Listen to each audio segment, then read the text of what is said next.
up, boys and girls? It's Saturday morning. I've just been studying the Hong Kong Book of Kung Fu, getting ready for today's morning of the Saturday Morning Review. Today, we're going to be taking a look at the Jazwares Hanna-Barbera Hong Kong Phooey figure. And, as a special treat, we're going to be diving back into my childhood again, taking a look at a figure I never had in the past, the Princess of Power Kowl figure. So sit right back. Hong Kong Phooey chopped his way to Saturday morning audiences on September 7th, 1974. Aided by his Hong Kong Book of Kung Fu, the world's #1 super guy often makes a mess of situations, leaving them to be cleaned up anonymously by the snickering sidekick Spot, allowing Hong Kong to take the credit.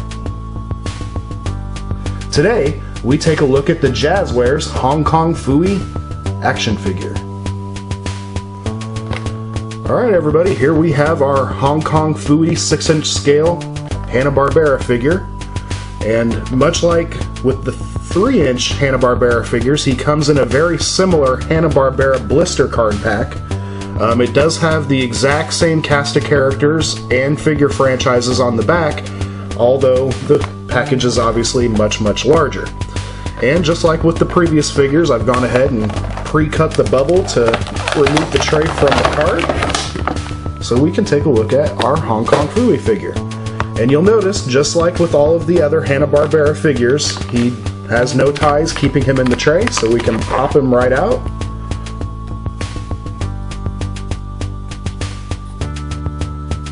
Along with our sidekick Spot.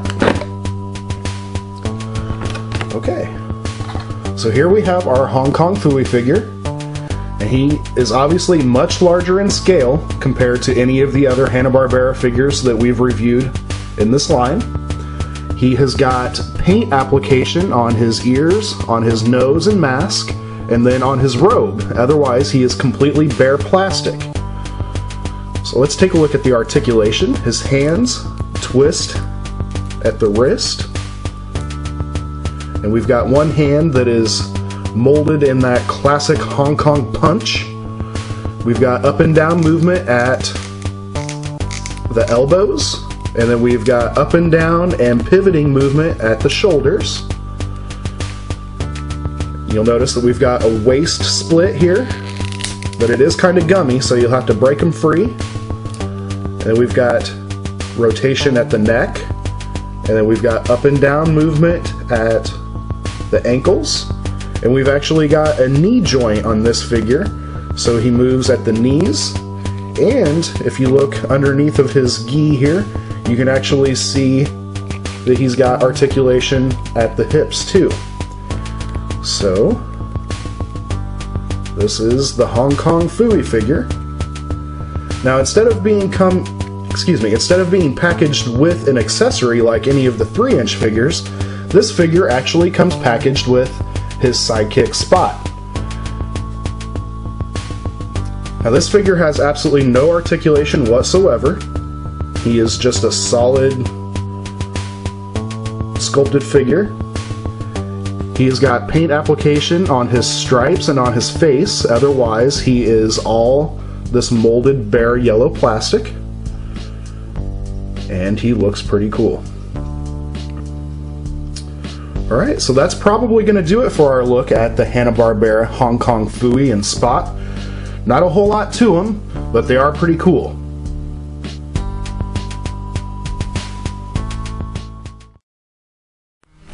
Alright everybody, so what did you think? This is a situation where I really don't know how I feel about this figure. I love the character, and I love the idea of a figure based on this character. I just don't know how I feel about the scale in contrast to the other figures in the line. Now I also don't know what qualifies Dino as a secondary character to be a figure on his own, as opposed to being a figure pack-in, much like Spot is with Hong Kong Phooey. Now, that is going to about wrap it up for the Hanna-Barbera products on the Saturday Morning Review. There are still a few new Jazwares figures out there, and of course once I get them, I'm sure they will go under the camera. And there are many other Hanna-Barbera figures out there that I would love to review. So as they come into my collection, look forward to seeing those products, and we're going to move on to the second review. As promised, we are going to be taking a look at the Princess of Power Kowl figure, a figure I never had whenever I was a kid, and it is going to be the second out of a permanent installment on the Saturday Morning Review that I'm just going to call Toys I Never Had When I Was a Kid. Toys that I always wanted but just never had. Now, it doesn't have to necessarily be that long. You can call it whatever you want. You can call it, ha, toys that I did have whenever I was a kid and you didn't, so you suck. Whatever. Anyway, sit right back and we're going to take a look at the Princess of Power Kowl figure.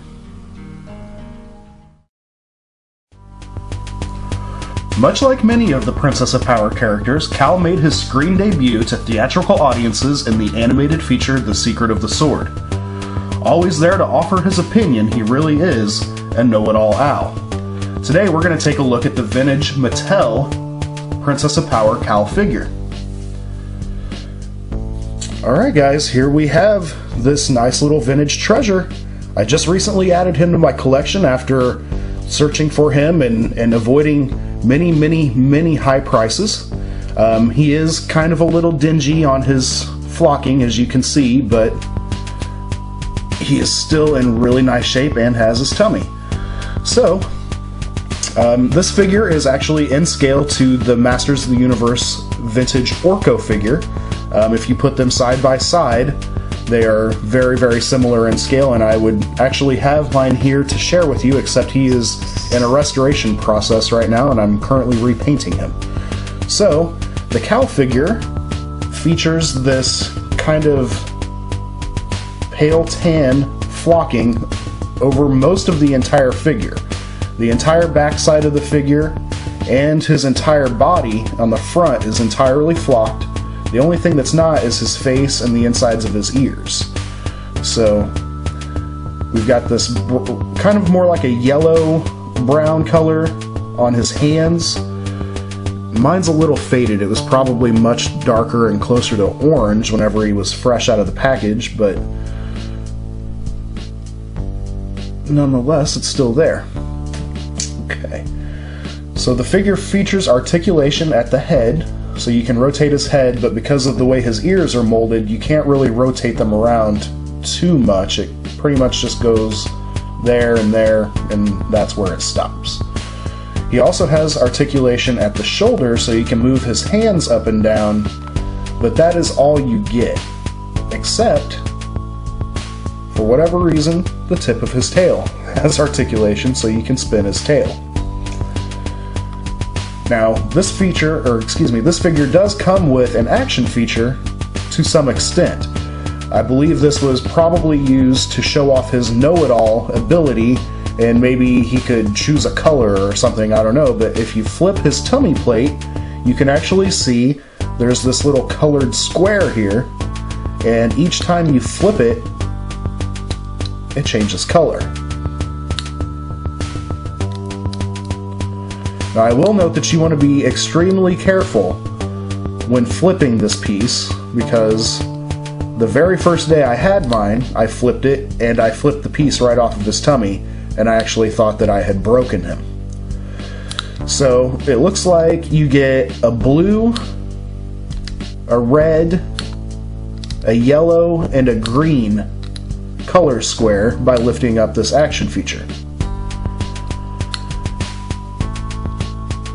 And then in addition to this, the figure was also packaged with a classic Princess of Power mini comic.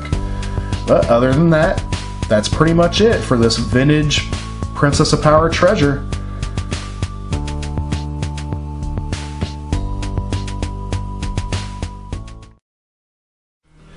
Alright boys and girls, so what did you think?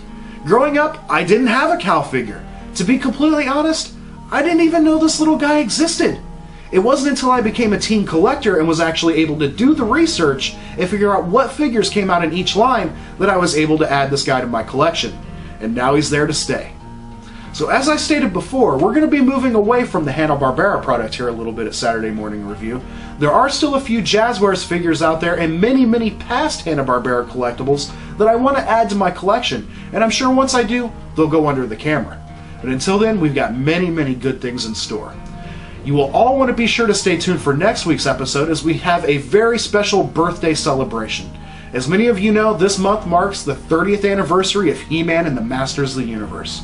And in honor of that, we're going to be throwing on our birthday party hats and taking a look at the original He-Man and Skeletor figures. And for our special Never Had as a Kid segment, we're going to be taking a look at the vintage Squeeze. So be sure to stay tuned and check that out. If you like what we do here at the Pop Culture Network, be sure to check out our other shows such as It Figures and the VG Losers podcast. And also check out our forums at jointheforums.com and check out our store at shoppcn.com. Until then, I'm your host, Intern Rick, and take care.